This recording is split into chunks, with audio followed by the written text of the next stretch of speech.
Hello everybody and welcome back to Pesky's Marble Championship. After a long winter break, we are finally here for Event 3, the long jump. Similar to what we saw back in Season 6, the outdoor long jump here on this massive slide will prove to be pretty entertaining as our competitors finally get back onto the track.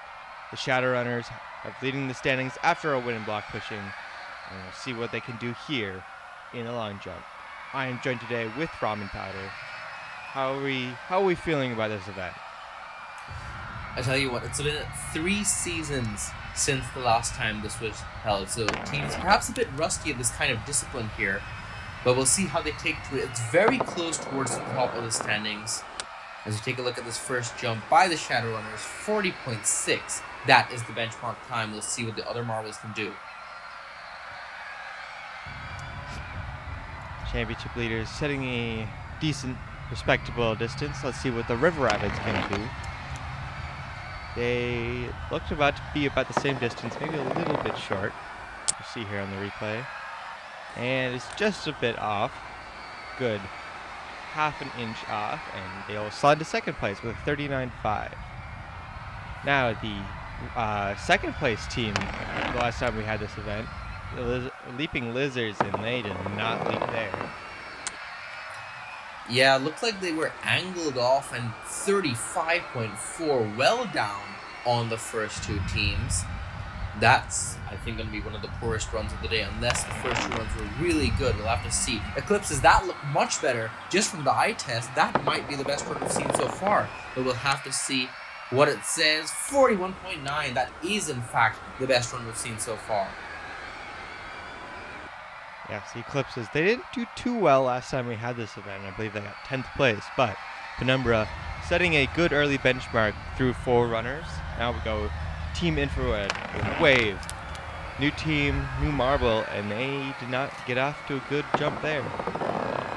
Running around the 38-39 mark, actually in the 37s, and they're going to slide into 4th. Still a little bit better than what we saw from the Leaping Lizards, but a little bit disappointing for them. Yeah, Team Infrared still perhaps getting to grips with the competition. A team that has gotten to grips with the competition, the Surging Storms. Ooh, was that the best run though?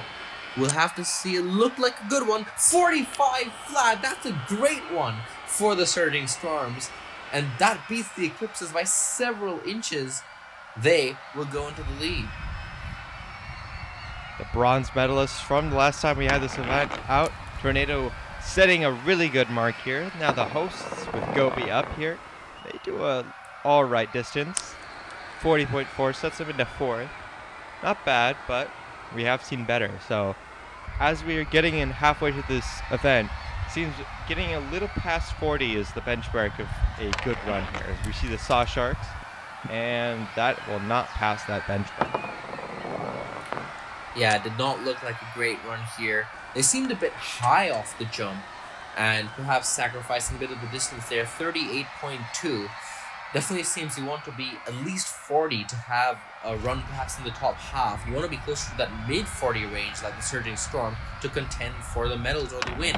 Misty Melons now as you go into the latter half of the runs here. That looked like a pretty good run here for the Misty Melons. Of course, my eyes have deceived me before, and 39.5. That's in a tie with 5th place here for Honeydew. So actually not the greatest run for them, not past that 40 mark. The Rocky Rollers, another former champion going down now. That looked like a good one. That looked like it went far, but will the distance say the same? Ooh, did not. 37.8, not great from the Rocky Rollers. 3rd to last. Now we see the Lemonheads here with their captain Lemonade on the logs here. And that was very poor. Near 37, 38 mark. Let's see what it is. 37.2. Just barely not last ahead of the Leaping Lizards, but not good from these last few teams here. We have just seen not great jumps. Now, the Orange Angels, can they do? Oh my goodness gracious. I think visibly that was one of the worst runs for sure.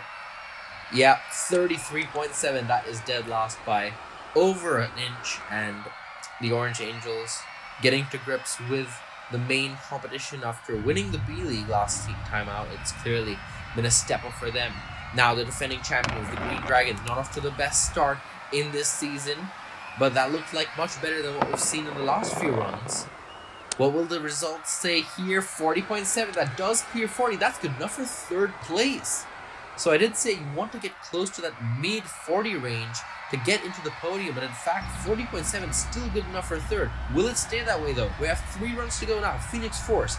Well, how will they do? They did not fly well there. Getting near the 37-38 mark here. Oh, even worse than that. 36.2. Phoenix Force not showing their true colors there. They slot well back down into 12th. Now, the Fruity Flyers, gold medalists from the first event. What can they do here? And that looks like a really good jump there from Orange. And what we'll see here, it'll be 42.8, clear out in second place. An amazing jump for the Fruity Flyers, living up to their name there. Yeah, it's still quite a ways off the leaders, but that's comfortably in second place, and that's already a guaranteed podium. What can the Milk Missiles do? Can they do anything to challenge the Surging Storms? I'm not sure if it will be, but it seemed like a pretty respectable run. In fact, no, it's 11th place only, 37.7. But that means with a commanding distance, the Surging Storms will win gold in the long jump. Easily ahead of the rest of the field, over 2 inches ahead of the Fruity Flyers. That is the Eclipses, who round out the podium in the third event. Tornado, the only marbles who stand on the podium twice in this event. They upgrade their bronze from Season 6 all the way to a gold medal in Season 3. Surging Storms, after a 4th place in the first event and a 4th place in the second event, getting a gold medal here will definitely boost them up in the standings. And it will. Up into first place, tied with the Fruity Flyers. So that those 2 medals definitely helping them out. But consistency is key at the top of the standings as we go on to the next event, a big tower. Until next time, thank you for watching.